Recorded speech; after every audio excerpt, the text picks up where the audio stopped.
mais um vídeo aqui no canal. Hoje eu tenho uma convidada muito especial, sem suspenses, ela já está aqui comigo. É a minha mãe, gente. Talvez alguns de vocês já viram lá pelo Instagram. A minha mãe se chama Mari, muito parecido com o meu, né, gente? Mari e Mari. Vou deixar também as redes sociais dela aqui embaixo, os contatos, quem quiser se conectar com a minha mãe também. Então vamos lá, vou fazer algumas perguntas pra ela, pra entender um pouco mais da carreira dela, dos desafios que ela enfrentou e como ela chegou até aqui hoje, beleza? Ô mãe, vamos do começo então. Eu quero saber qual curso que a senhora fez na faculdade e se tem um motivo. Gente, eu fiz matemática, fiz bacharelado em matemática e foi por incentivo da minha professora do colegial que eu decidi cursar. E não só isso, naquela época meu pai não deixava eu sair da cidade que a gente morava, no interior. E aí o curso era na faculdade da cidade? Na cidade. Então eu não podia sair da cidade e foi um fator que influenciou decisivo também, né? Sim. Da senhora ficar na cidade Sim. e fazer a faculdade lá. Eu cheguei a prestar arquitetura e urbanismo na FAO, na USP, porque eu sempre gostei muito. Mas não pude porque não era na cidade. Não era na cidade. Mas não sei se o pessoal também, né, já passou por isso, se vocês quiserem contar aí pra gente nos comentários. Acho que muita gente acaba também influenciando a decisão pelo lugar geográfico, né? Se é muito longe, se não tem dinheiro para pagar um apartamento para morar na cidade. Então, às vezes, as nossas decisões são muito em função da nossa situação atual, né? Tanto das pessoas que estão à nossa volta, eu já contei em um outro vídeo aqui do canal, por que eu escolhi a engenharia química, como é que foi, se eu me arrependo ou não. Então, se você ainda não sabe, vai lá dar uma olhada. E eu contei também que foi muito por uma influência dos meus pais, a minha escolha de engenharia, né, mãe? Porque acho que a gente vê as pessoas na nossa volta e acaba se influenciando. E aí, a senhora, como que foi? Porque eu já sei que os meus avós, né, não são dessa área, não tem nada a ver, então realmente foi uma coisa mais da escola. Sim.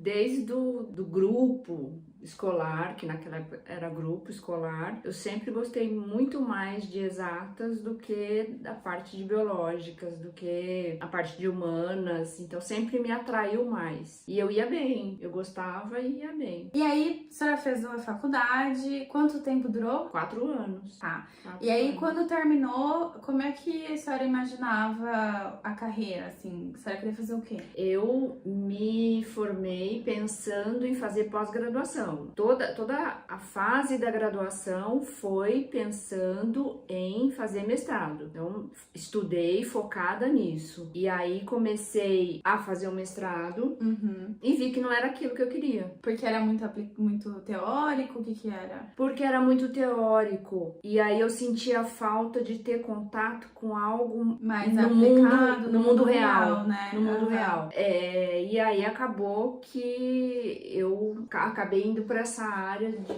de matemática aplicada ao mundo real. Um pouco disso. Muito legal. E aí, vamos deixar já uma primeira mensagem aqui, gente. Olhando esse último acontecimento que minha mãe falou, né? Acho que muitas vezes a gente fica com medo de voltar atrás, de recomeçar, de parar alguma coisa que a gente começou. Então, por exemplo, a senhora chegou a cursar, começou, aceitou a bolsa, mudou de cidade, fez um monte de coisa pra fazer esse mestrado. Era um mestrado muito bom, gente. Ela veio pra São Paulo, na USP, fazer o mestrado, mas ela abandonou, né? Saiu, foi fazer outra coisa que deixava ela mais feliz, né? Eu ganhei bolsa, eu apliquei vários pedidos, várias solicitações na Federal do Rio, na Federal de São Carlos, na USP de São Carlos, na Unicamp, na USP de São Paulo. Foi atirando, gente. É fui, assim mesmo. Fui atirando pra tudo quanto é lado. Falei, onde eu passar, eu vou. E acabou que eu passei no Rio e na USP de São Paulo. Mas eu decidi ir pra São Paulo,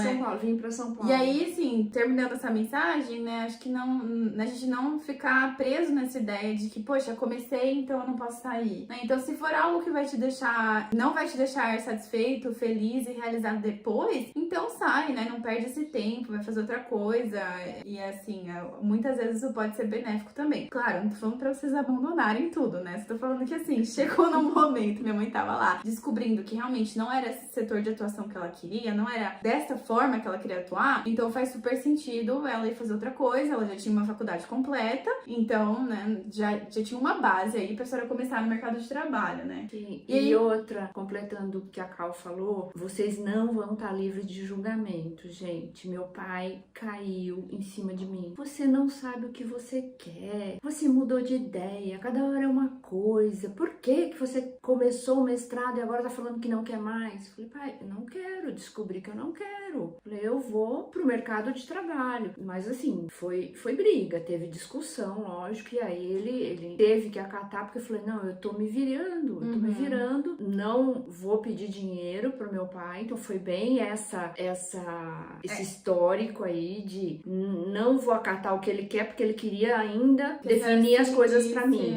Ele queria definir o que eu fosse fazer ou não. Pensando nisso, mudando um pouco de assunto, gente, é uma curiosidade minha. A senhora acha que a senhora não interferiu muito nas minhas decisões por causa do que ele fazia com a senhora? Sim, com certeza. Muitas vezes eu fico pensando, gente, não vou fazer isso com meus filhos, né? Pensando em alguma coisa que minha mãe fez comigo. Eu falo, não vou fazer isso com meus filhos. Aí todo mundo fala assim, nossa, até parece. Quando chegar a sua vez, você vai fazer. Então eu espero que eu lembre de algumas coisas aí que não faça mesmo. Mas voltando aqui pra questão mais de trabalho, né? A senhora decidiu parar o mestrado e começou a dar aula, foi isso? E aí, conta pra gente. Mas antes disso, eu esqueci de falar. Eu comecei a dar aula já no período da faculdade. Já no período da faculdade. Ah, então já fazia tempo. Então, na verdade, era uma afinidade que a senhora já tinha e acabou unindo isso. Sim, eu queria ser independente. Primeira coisa, eu queria, assim, ser independente. Mesmo morando com os meus pais, eu queria ser independente. Então, um colega meu de faculdade, ele me indicou para esses cursos de linguagem de programação. E como eu era uma das alunas que estava se destacando no curso de programação... CDF, gente, CDF. Nerdzinho. CDF, e aí ele me indicou para a escola que ele dava aula, porque ele tinha que parar. Ele estava começando o mestrado e me indicou. Comecei a estudar para poder dar aula. E aí começou a dar aula, show de bola, gostou. Gostei muito. E aí até perguntei, gente, pra minha mãe, né? Foi uma área que a senhora nunca tinha dado aula, né? Foi novo, a senhora também acho que nunca tinha trabalhado nessa área. Eu nunca tinha trabalhado, né? Mas assim, era uma área muito nova. Imagina uma pessoa, naquela época as pessoas mais de exatas matemática, elas às vezes eram convidadas e entravam na área da programação, da informática, né? Naquela época ainda é informática. E aí eu fico imaginando, nossa, como é que foi criar o curso, como é que foi estruturar, uma coisa doida, né? Porque você não tinha experiência. Não tinha experiência. Então foi desbravar mesmo, gente. Ainda mais naquela época, são 34 anos atrás. Tá entregando a idade, 34 gente. anos atrás, gente. É mãe, muito tempo. Vamos lá, agora entrando no mercado de trabalho mesmo, né? Quero saber como é que foi entrar, porque ela vai contar aqui pra vocês. Mas minha mãe trabalhou muito tempo em banco, então agora eu quero saber um pouco de como que era, tá? Então, como é que foi o começo? Como é que a senhora conseguiu entrar, ter essa oportunidade? Talvez muita gente aqui que tá assistindo a gente quer entrar na tecnologia. Os tempos mudaram, talvez, né? Da época que a senhora entrou e pra agora. Mas conta um pouquinho como é que foi o início. Eu acho que era mais exigente. Então, conta porque a gente tem uma opinião diferente, talvez. Quando eu parei o mestrado, eu fiquei meio ano, mais ou menos 6 meses, dando curso. Aí eu voltei a dar aula e depois mandei currículo. Comecei a mandar currículo para várias empresas. E uma das empresas foi o extinto Banco Real. Banco Real, que foi comprado depois pela ABN e tudo. E o Banco Real, ele tinha um plano de treinamento. E eu passei nesse plano de treinamento. E para mim foi muito gratificante, porque... Que é o trainee, é isso? Que é o trainee, que é o analista trainee. Hoje em dia é difícil a empresa que tem esses planos de treinamento, né? Então a gente ficou 1 ano em treinamento e nesse 1 ano já as áreas do banco, de cada gerência do setor de informática que prestava serviço para o banco, já ficou namorando, entre aspas, cada trainee que tinha. E aí fazia uma rotação, ia vendo algumas áreas, tudo mais. E...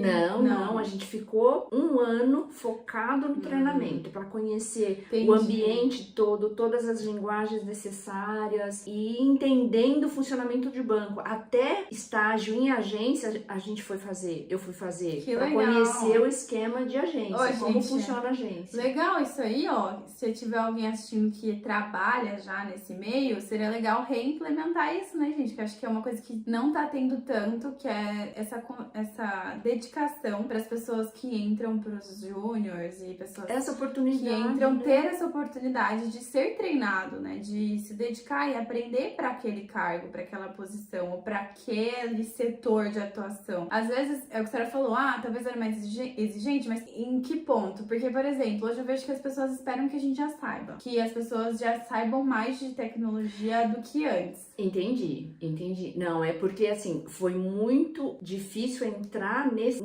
vaga. Nessa vaga, sim. Eu acho que porque era muito concorrido.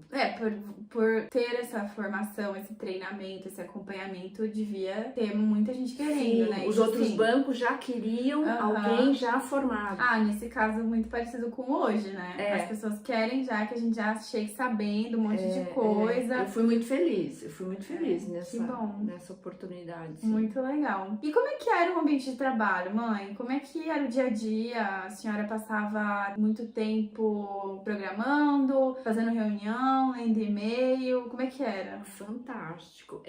Eu acredito que pela minha própria, pelo meu histórico de começar a dar aula, mesmo na época de faculdade, com 18 aninhos, e depois, no período que eu era trainee, eu ajudava cada instrutor nas turmas que não estavam indo bem. Então eu acabava ajudando a minha turma, quem não estava indo muito bem. E aí eles viram, acho que analisaram esse perfil e me colocaram numa área de suporte. Mas aí quando entrou realmente no trabalho, fora o trainee, aí... Essa área de suporte tinha que resolver todo e qualquer problema de produção. Vamos supor, a área de conta corrente deu problema no sistema, o analista está com dificuldade de resolver, vinha sempre para nossa área de suporte e a gente tinha que sair apagando incêndio. Explica pro pessoal aqui, mas você usou uma palavra aí, produção. Gente, ela vai explicar o que é colocar em produção, o que é produção, em relação ao quê? O ambiente de produção é onde está exatamente o sistema com os dados, com as informações dos clientes, com valor de conta corrente, aplicação, nome do cliente, todos os dados do cliente. E esse ambiente de produção está protegido para ninguém ter acesso. É o que de fato está rodando aí, né? Tá rodando. E aí, como que chama o ambiente que ainda não tá rodando? Tem um ambiente de homologação, integrado e desenvolvimento. Tá, que aí a gente vai usar um ambiente, pessoal, para testar tudo isso, né? Desenvolver, para não colocar para os usuários finais um ambiente, um programa, né? Um software que ainda não tá terminado. Nem testado. Só comparando assim, né? O de produção é um ambiente que já tá pronto para uso, né? Onde os clientes estão usando, onde tá os dados finais, onde a gente tá realmente tendo interface com o cliente. E aí todos esses outros ambientes que a gente pode testar, desenvolver, homologar, tudo isso que a minha mãe falou, dependendo da empresa tem mais ou menos, né? Por exemplo, onde eu trabalho só tem 2 ambientes. A senhora falou que tem um monte em banco, né? Um monte. Mas onde eu trabalho só tem 2 ambientes. Peraí. Tem só o ambiente de teste, que é o mesmo do de desenvolvimento, e o mesmo de tudo. E aí, quando passa por esse ambiente, vai pra produção direto. E chega a travar alguma coisa? Às vezes dá, né? Mas é como a gente não trabalha com pessoas físicas e com dados sensíveis, então não tem muito problema, né? Então, assim, a gente não vai influenciar na vida de ninguém, no dado de ninguém, né? Então, as implantações têm dia certo? Tem dia certo. O que é implantação, gente? Implantação é o dia em que a gente vai pôr em produção, né? Se eu entendo bem também esse termo. É quando você vai falar, olha, tá certo no ambiente de teste, a gente fez o teste lá do aplicativo, do sistema, do programa, e aí vai pôr no ambiente de produção, vai dar o play, né? Vai colocar em produção. E aí essa implantação, pelo menos, né, onde eu trabalho, tem dia certo, tem preferência de horário pra ninguém estar conectado, tem preferência de dia pra não ser fechamento do mês. Tem tudo isso. E aí a gente tem vários clientes, né? Então, ambiente de teste e produção, a gente tem definido por localização geográfica. O nosso era, era um ambiente de teste e produção para aquela localização geográfica, um outro para aquela outra, um outro para aquela outra, um outro para aquela outra, assim, era separado. Mesmo porque tem fuso horário diferente. Fuso horário diferente, especificidade diferente, E aí, até língua diferente do sistema. Entendi. Tudo muito diferente. Legal. Sobre o dia a dia, fiquei curiosa. Realmente, quanto tempo a senhora passava tomando cafezinho, conversando? Quanto tempo a senhora passava lendo e-mail? Quanto tempo a senhora passava em reunião? Gente, não tinha e-mail. Como assim não tinha e-mail? Eu sou da época. Não, para, como assim não tinha e-mail? Não tinha e-mail. Não existia. Tá, então conta esse começo. A gente programava, existia um editor de texto, né, de programação, como se fosse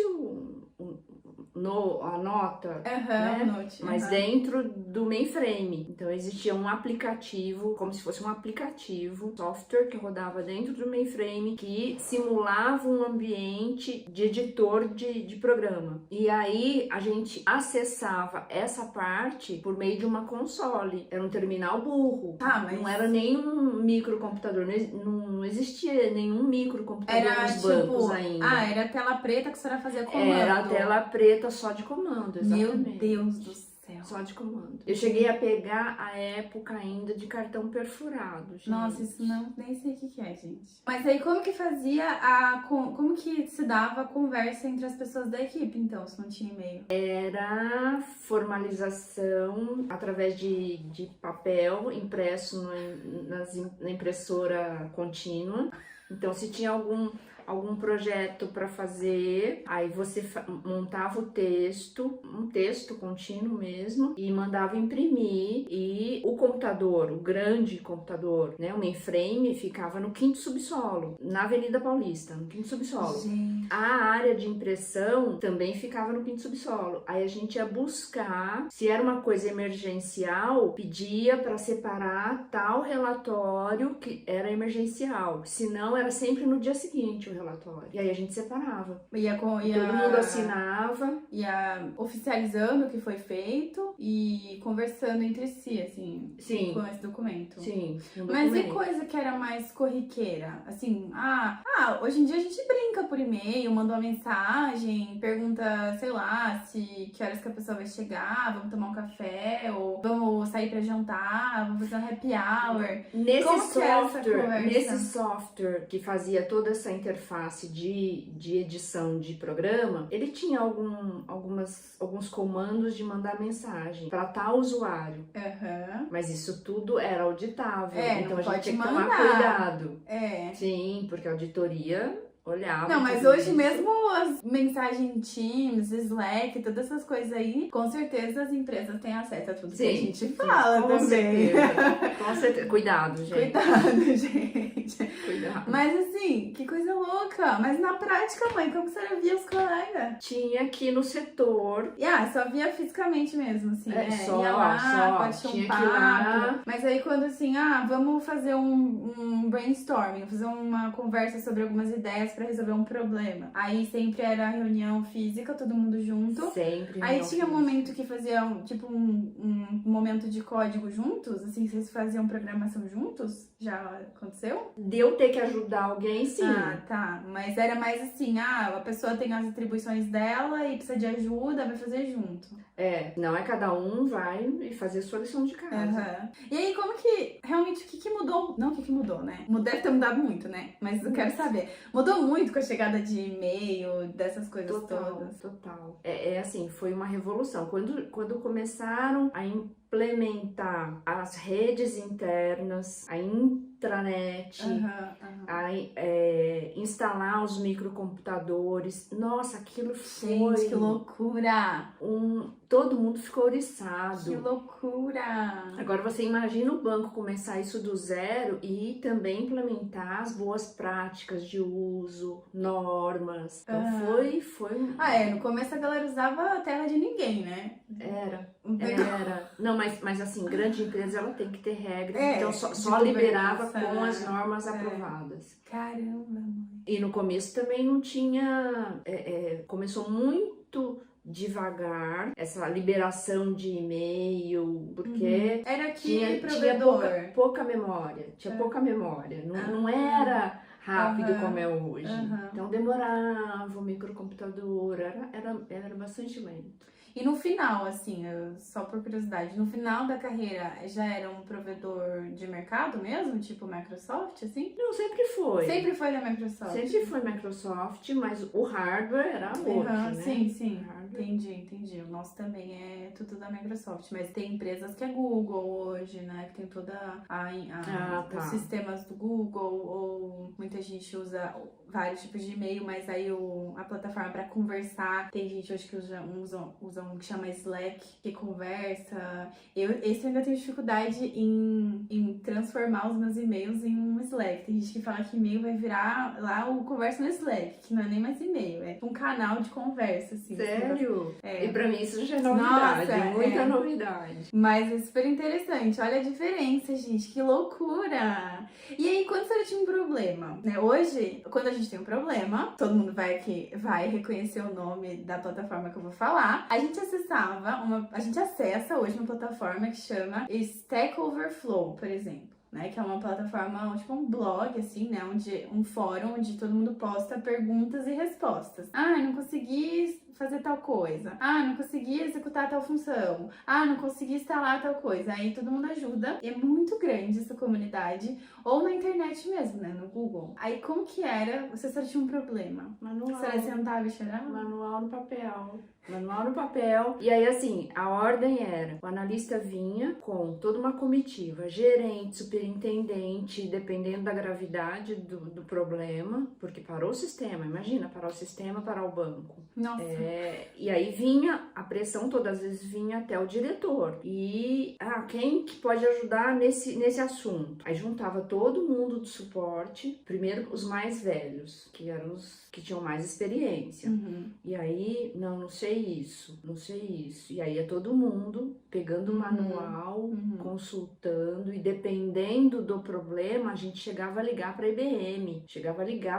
Porque tinha um canal direto com a IBM. Dependendo do problema, a gente acionava. Gente, imagina a vida sem internet, sem Google, sem Stack Overflow. Acho que a gente não dava conta, não. Era bem tenso. Não. Era muito tenso porque você tinha que estar ali o tempo inteiro ligado, estudando muito, porque hoje em dia a informação tá aqui na mão da gente.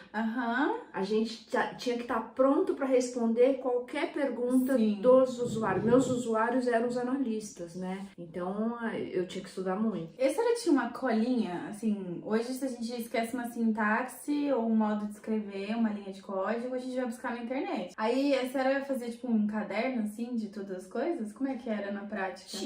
Eu tinha um caderno que eu anotava e de tanto anotar acabava memorizando, que eram coisas que aconteciam normalmente. Eu cheguei a fazer várias anotações, a gente tinha um arquivo particionado como se fosse um diretório.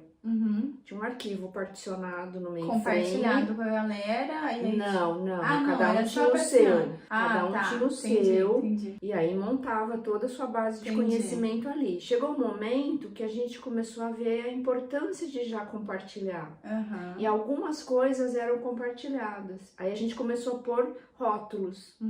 Então tinha um rótulozinho, esse erro aqui, o que significa, o que é, para já agilizar o analista lá. Que ia ter esse mesmo problema depois. Sim. Entendi. Coisa louca, hein? É completamente diferente trabalhar com tecnologia naquela época e trabalhar com tecnologia hoje, né? Acho que em muitas áreas, se a gente for pensar também em indústria, mudou muita coisa.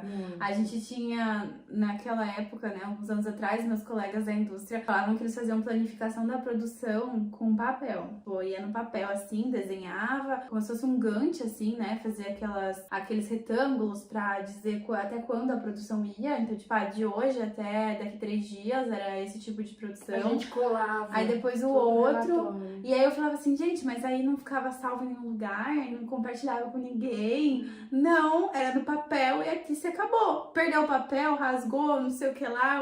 Era isso. Tinha e aí um painel grande na parede, assim, de cada gerência, todo o fluxo da produção. Hoje a gente tem colocado umas coisas na parede também com esses novos frameworks aí de trabalho mais colaborativo e ágil, né? Com Kanban, etc. Pra colocar os post-itzinhos. Mas a gente ainda tem todo o suporte do cloud, suporte de compartilhar os arquivos, de compartilhar tudo, né? De deixar salvo. Você chegou a ver aquelas impressoras de papel contínuo?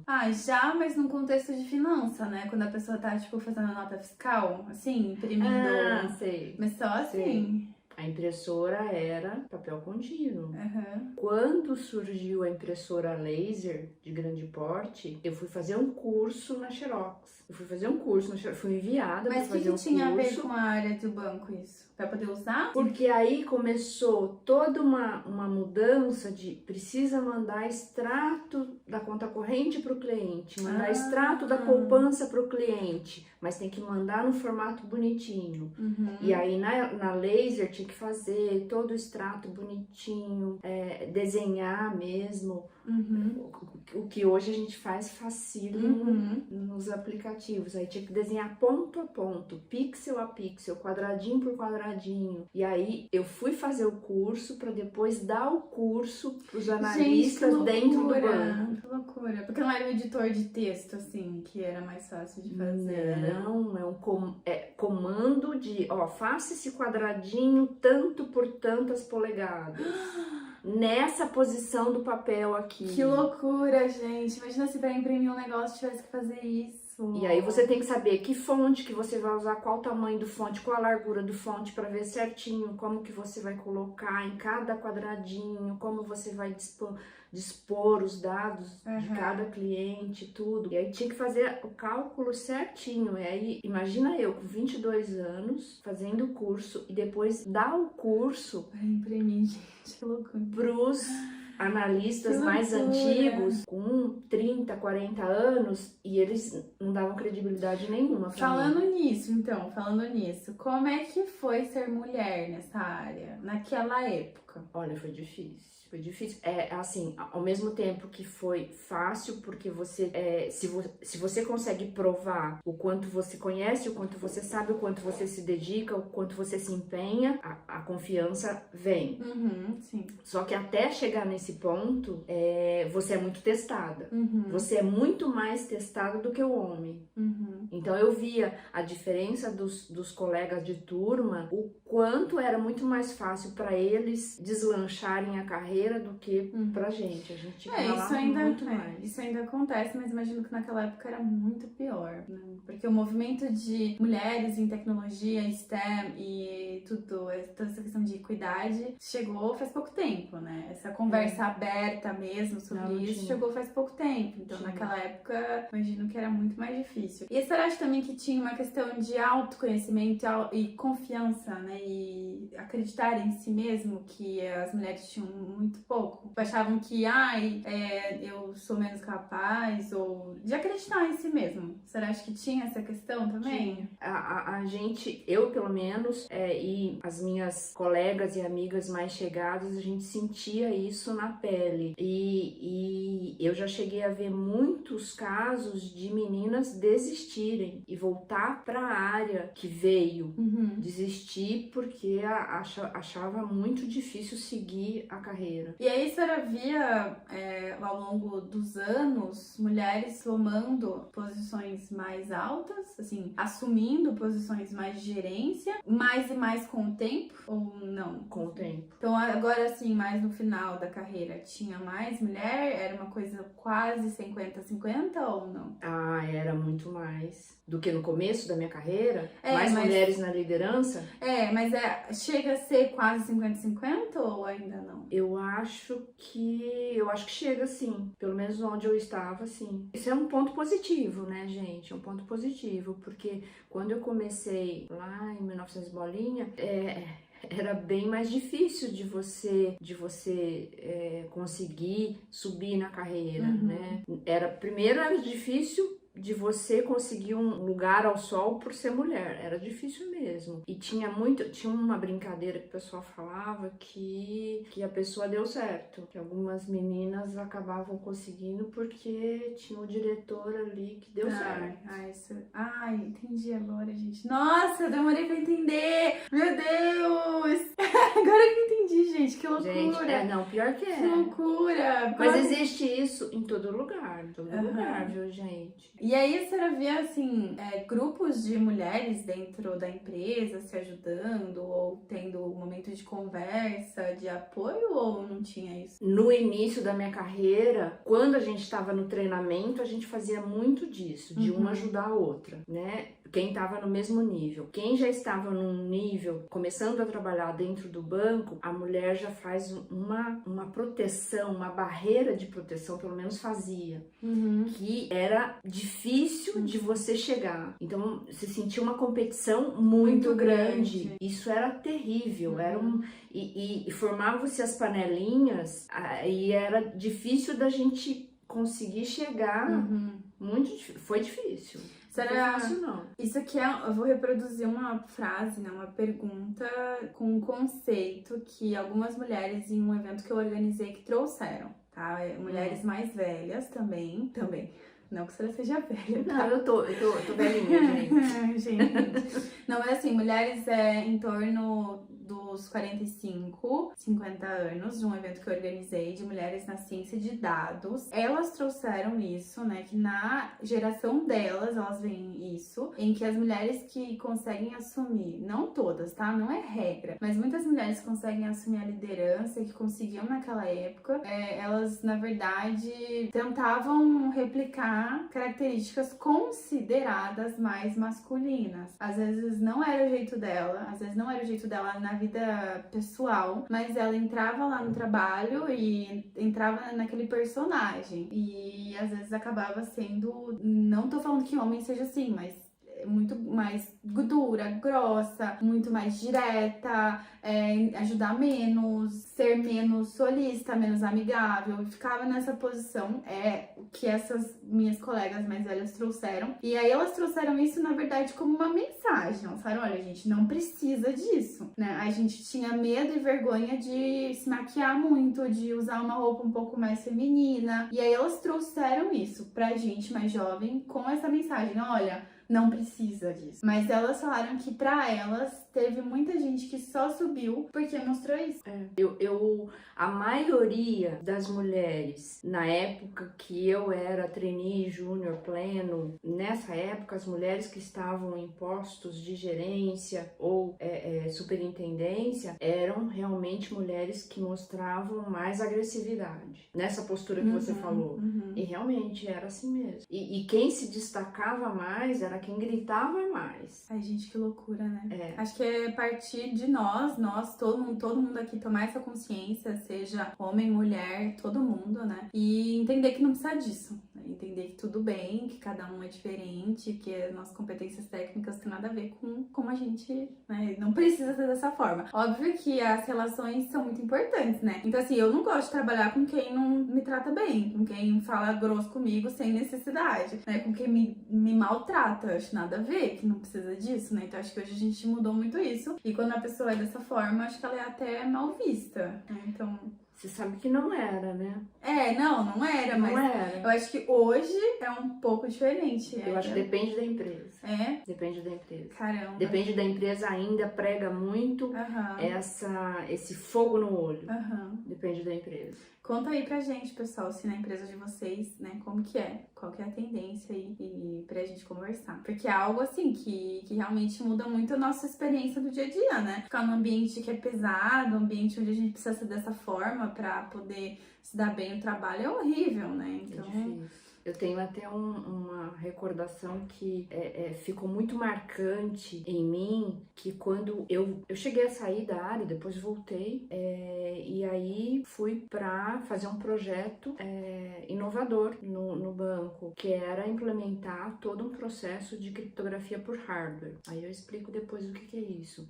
Mas o que ficou marcante em mim é que o meu chefe, por já ter me conhecido anteriormente, ele largou o projeto na minha mão. Falou, você vai tocar, você vai defender, você vai montar o business case, você vai defender junto à diretoria, junto ao diretor-geral de TI, e depois você vai falar desse projeto para as outras áreas e vai defender esse projeto. Ele me deixava sozinha, só eu de mulher, dentro de uma sala de reunião com 20 homens. 20 homens, gerente de tudo quanto é área, porque o projeto era muito grande.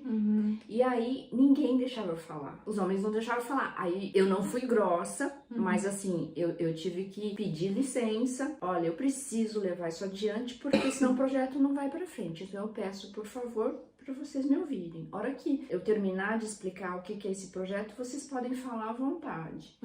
Então, mas foi bem assim, eu não fui grossa com ninguém. Mas teve que dar um... Mas tive que me posicionar, porque o homem realmente, ele chega numa posição que, e eram muito mais velhos que eu, que eles não queriam me ouvir de forma alguma. E aí tive que apresentar item por item, explicando, e cada pergunta, eles colocavam cada vez mais pergunta, mais pergunta, mais pergunta, mais pergunta, e fui explicando tudo porquê e o que traria de benefício, tanto benefício sistêmico quanto benefício financeiro pro banco. E aí chegou um dos chefões lá, ele falou assim: Mari, pode tocar o projeto, que você precisar da minha assinatura, eu assino sem problema nenhum. Aí todos os outros gerentes foram seguindo e não, tudo bem, a gente entendeu sim, vamos lá, vamos fazer essa força-tarefa e a gente vai estar com você nesse projeto. E lembrando, né, pessoal, que tudo que a gente tá falando aqui é realmente como uma mensagem positiva pra gente ver essa tendência que tá acontecendo no mercado, nas empresas, rumo a uma melhor equidade, né, uma equidade de gênero, um ambiente de trabalho mais saudável. E aí a gente tá contando essas experiências que aconteceram há um tempo, né, que minha mãe tava contando. Vou deixar ela continuar a história dela aqui. Então, e foi isso, eu acho que assim, isso marcou muito e me fez ver e deixar mais claro para mim mesma que eu não precisaria me corromper daqueles valores que eu sempre tive e seguir o caminho da técnica, seguir o caminho do conhecimento. Porque, gente, eu acho que você é mulher, você sabe disso. Você já sofreu algum assédio por ser mulher? No trabalho? É. Olha, eu acho que se realmente aconteceu descaradamente, eu não percebi, assim, mas, coisas assim da pessoa falando: nossa, mas você que assumiu esse cargo, você não é estagiária da pessoa. Então, assim, eu não sei se realmente foi por eu ser mulher ou ser jovem, mas já, assim, esse tipo de brincadeira da pessoa não me achar legítima num primeiro momento, até eu abrir a boca e provar por que eu tava ali, né, mas... acho que um pouco dos dois, né? Eu sou estrangeira num ambiente internacional, jovem e mulher. Então acho que tinha um pouco da mistura de tudo, né? E isso a gente não tá livre. A gente tem qualquer área da vida, né? As pessoas vão julgar a gente. Pô, a gente tá assistindo o BBB aí julgando a galera lá dentro, né?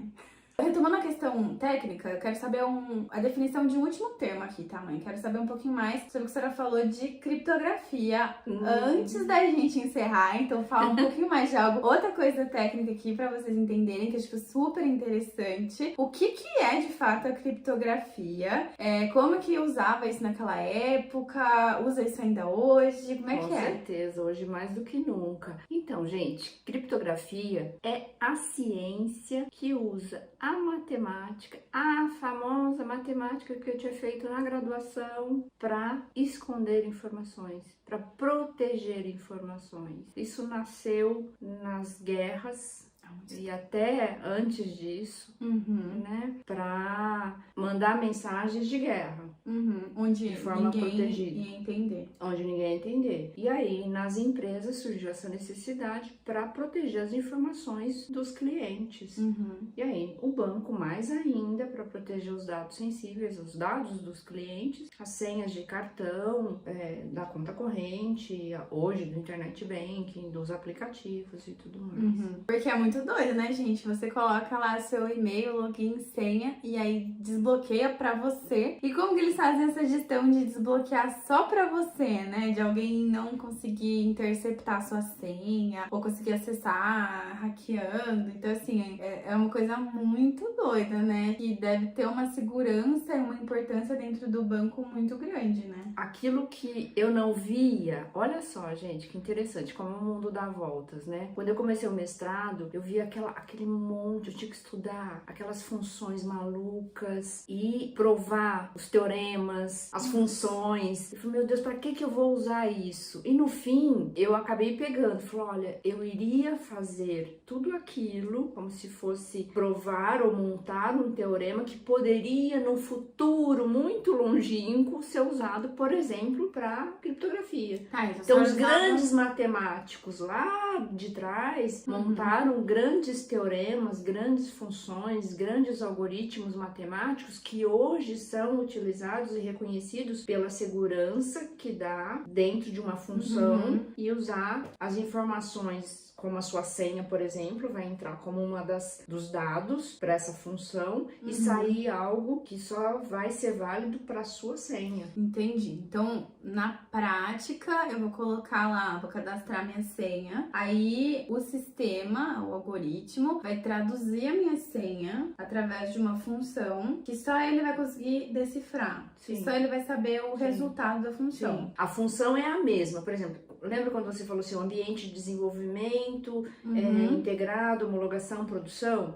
O mesmo algoritmo existe em todos os ambientes, mas a chave de criptografia para abrir a senha de desenvolvimento é diferente da chave de criptografia do ambiente integrado, do ambiente de homologação, do ambiente de produção. Então, elas não podem compartilhar da mesma chave. Como é que eu vou abrir um cadeado, por exemplo, de produção com a mesma chave do desenvolvimento? Tá, mas aí aí eu teria acesso ao ambiente de produção. Mas isso só precisa testar, né? Mas aí, por exemplo, uma pessoa realmente na prática vai lá, cadastra a senha dela e aí em produção ele vai estocar a senha dela de uma forma, através de uma função aí matemática pra traduzir em uma linguagem que a gente não vai entender. Não linguagem, né? Mas um código uma tradução que a gente não vai entender. Aí da próxima vez que eu for acessar, aí então ele vai ver essa equivalência de se é o que eu coloquei, a senha que eu coloquei equivale ao que eu cadastrei, mas o que garante que ninguém vai ter acesso a essa tradução? É porque, vamos supor, vou dar um exemplo assim, bem simples. Vamos supor que eu diga que A é igual a M, tá? Então, se eu colocar um A, o sistema vai salvar M. Não é assim,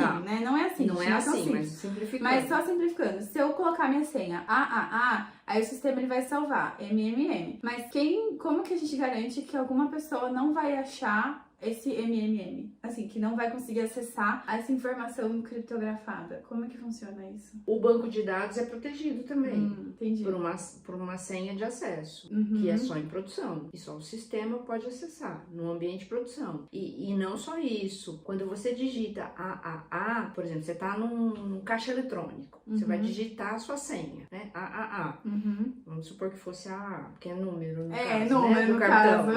Mas tudo bem. Vamos supor, 111. Vamos supor que a senha que também não pode. Tem que ser números diferentes, né? E aí, ele vai armazenar na base de dados um código ilegível. Vamos supor que seja 1, 2, 3, 4 a sua senha. Vamos supor, 1, 2, 3, 4. São dígitos diferentes e tá armazenado ABCD. Tá armazenado isso. Por esse algoritmo, tá armazenado isso aqui. Quando um banco ou uma entidade financeira é certificada pela Visa ou pela Mastercard ou pela American Express, eles têm toda uma auditoria e umas regras que eles têm que validar, que nunca, em nenhum sistema, em nenhum momento, a sua senha vai trafegar aberto, mesmo no ambiente de produção. Então, a primeira coisa que vai acontecer é traduzir para ABCD, alguma coisa que a senhora falou, né? E aí, pode ser que não seja nem ABCD, ele vai estar numa senha intermediária e só bater ABCD quando for bater contra o banco de dados. Mas no tráfego vai estar como XYZ. Pode ser que tenha mais uma terceira equivalência?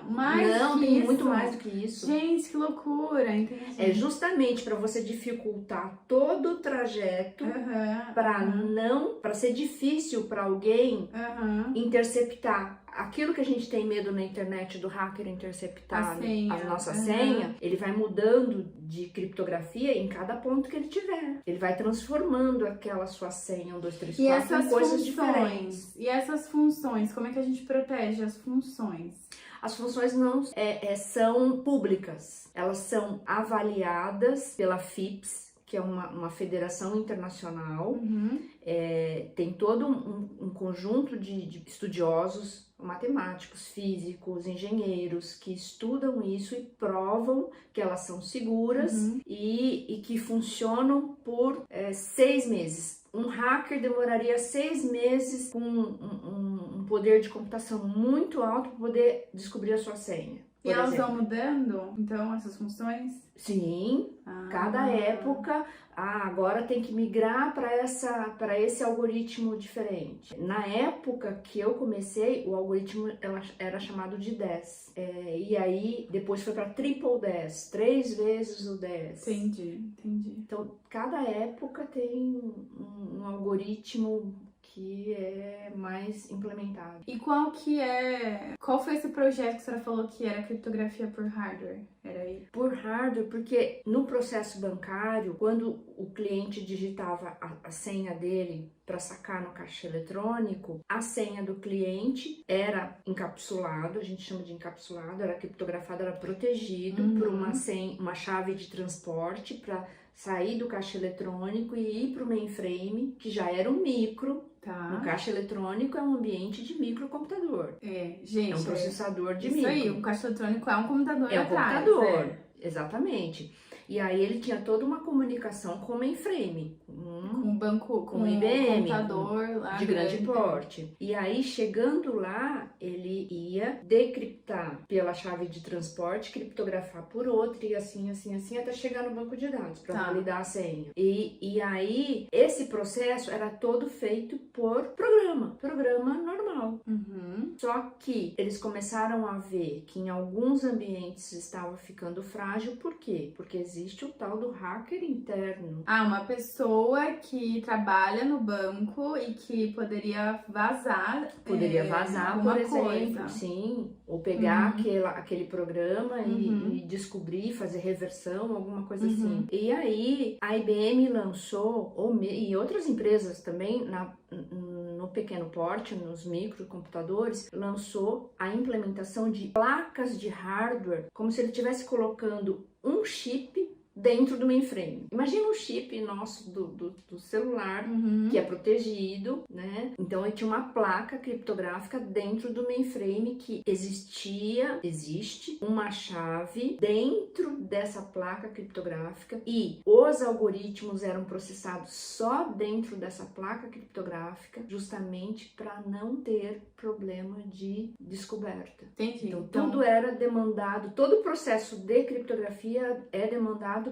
e cada chipzinho era diferente um do outro, assim, de cada chipzinho, uma placa, né? No caso do mainframe é uma placa enorme, com alto poder de processamento, porque são milhões de transações por segundo. E não dava para acessar isso? Por ele ser fisicamente isolado, é isso? Sim. E se você existe desses equipamentos em baixa plataforma. Então, quem tem um ambiente de produção só em baixa plataforma, existe um hardware desse, chamado HSM, que é de baixa plataforma. E se você, no transporte, ou mesmo na manutenção do dia a dia do CPD, se alguém esbarrar e derrubar, por exemplo, essa máquina, ela se autodestrói. Porque ele vai interpretar que alguém tá tentando abrir ela, isso. Tá tentando fazer alguma coisa com ela. Como violação. É bem legal. É bem coisa de filme. E se destrói, o que significa? Você perde tudo. Mas aí... Perde as chaves que estão lá dentro. Ele, tipo, queima tudo, assim? Queima. Aí tem que devolver pra fábrica. Entendi. E pegar outro. Caramba, gente. E pra a gente encerrar aqui, queria que a senhora contasse algum aprendizado para deixar alguma mensagem pro pessoal, pensando na tecnologia, pensando nas várias adaptações que a senhora teve que fazer, que teve que passar por muita coisa. Até a senhora não comentou, né? Não falou da questão da maternidade, se quiser falar um pouquinho também. Então, deixar uma última mensagem, uma última conversa aqui. Vai em frente, firme, vai ter obstáculos, vai ter momentos que a gente vai se sentir menor ou vai se sentir desvalorizada, vai como em qualquer outra profissão, mas o esforço de cada um de nós é altamente compensador. E mais ainda, a gente ter uma carreira não significa abrir mão da maternidade. Isso é uma coisa que eu sempre quis pra minha vida. Nem da vida pessoal, né? Assim, e nem da vida pessoal, exatamente. Então, eu sempre... É lógico que você paga alguns preços, né?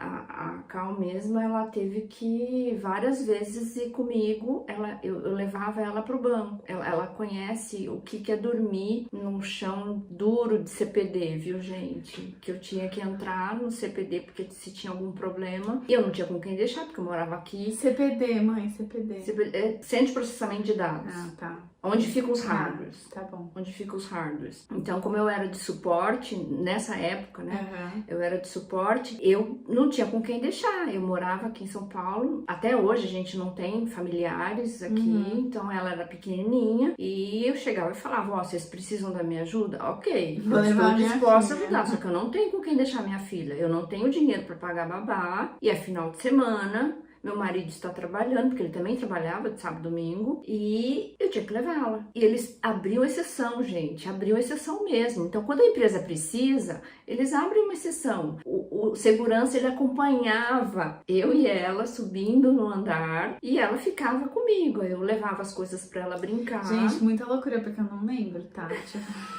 Você tinha 4, 5 aninhos. Nossa, eu não lembro. Chegou a dormir no chão do CPD. Lembro. Eu lembro de ir, assim, algumas vezes mais velha, mas assim, de ficar de dormir, eu não lembro muito não, porque eu era muito pequena. Era muito pequena. Que loucura. Era muito pequena. Mas assim, são desafios que a gente passa, sim, mas nem por isso eu deixei de atender a empresa, de fazer aquilo que eu queria, porque também me ajudou na carreira. Cada problema ou cada processo que existia e que a empresa precisava de mim, eu estava ali, mas também não deixava minha filha sozinha, nunca, de jeito nenhum. Mas ela poderia estar dormindo na caminha dela, mas ela estava dormindo no chão.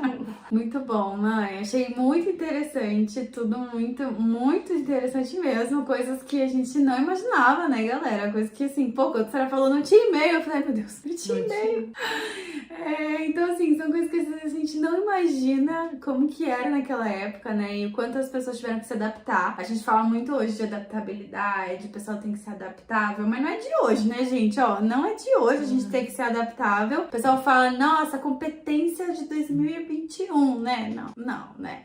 Então acho que assim, em qualquer área hoje, a gente tá se adaptando muito, até em área da saúde aí, vocês estão vendo os médicos fazendo atendimento online às vezes, outros tipos de diagnósticos, então não é só quem tá diretamente na tecnologia, mas muita gente tá passando por isso, né? Se adaptar ao novo contexto, às novas tecnologias e que isso ajude no nosso dia a dia, que ela venha pra fazer o bem, né, e não pra prejudicar a gente, não pra atrasar o nosso dia a dia. Então é uma coisa muito doida, né, que isso sempre aconteceu, isso da gente ter que mudar, se adaptar e fazer essas transições, né. Exato. Eu acabei de reparar, gente, o MK, olha que coisa doida. Mariana Kobayashi, ou Mariana Kaori, né, que é o meu segundo nome. Minha mãe, Mari Kobayashi. E minha irmã, ela tem um apelido que a gente chama ela de Mika. Então é MK também. É mesmo. Tá funcionando pra todo mundo aqui, as iniciais, muito bom. Espero que vocês tenham gostado dessa conversa. Se vocês tiverem alguma dúvida ainda, se tiver alguma outra pergunta, sugestão, comentário, coloca aqui embaixo. Quem ainda não se inscreveu no canal, se inscreva aqui para vocês não perderem nenhum vídeo. E se você curtiu, deixa aqui o seu like. Eu vou deixar todos os nossos contatos das outras redes sociais aqui na descrição pra gente se conectar também, da minha mãe também. E a gente se vê numa próxima conversa, num próximo vídeo, pessoal. Muito obrigada. Tchau, tchau.